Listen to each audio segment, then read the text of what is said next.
on ne joue pas avec les ministères. Lorsque Dieu t'appelle, juste l'appel de Dieu peut détruire ta vie. La foi chrétienne que tu as, il faut le prendre tellement au sérieux.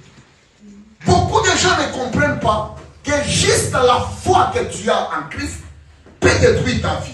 Si tu ne prends pas des choses au sérieux.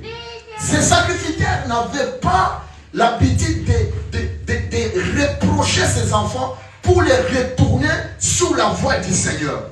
Ils voyaient ses enfants faire du mal, ils faisaient semblant comme ils ne voyaient pas. Bien-aimé, toi tu peux faire semblant, comme si tu ne vois pas, mais l'Éternel, lui, il voit comment tu te comportes. Alléluia. Et c'est à ce moment-là, comme les sacrificateurs ne faisaient pas des choses comme il le faut, ils ne traitaient pas ses enfants avec la rigueur, Dieu avait décidé d'appeler une autre personne. Et cette personne-là n'était pas un enfant biologique d'Élie. Il s'appelait Samuel. Vous connaissez l'histoire de Samuel. C'était l'enfant qui a été consacré à Dieu par sa maman. Parce que sa maman avait fait un vœu à Dieu. Elle a dit que si tu me donnes un fils, je vais te le consacrer.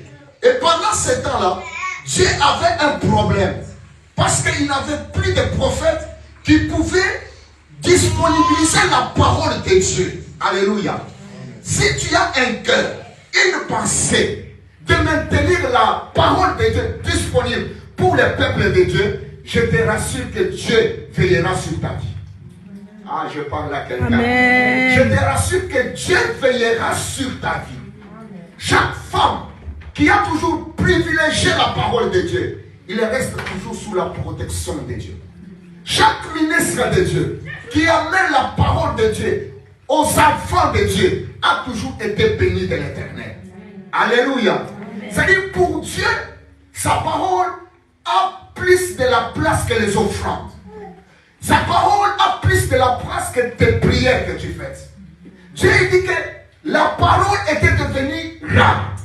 Et les visions n'étaient plus fréquentes. Il y a deux choses, comme on l'a dit, la parole de Dieu et la vision. Lorsque tu n'as pas la parole, ça veut dire que tu n'as pas Dieu.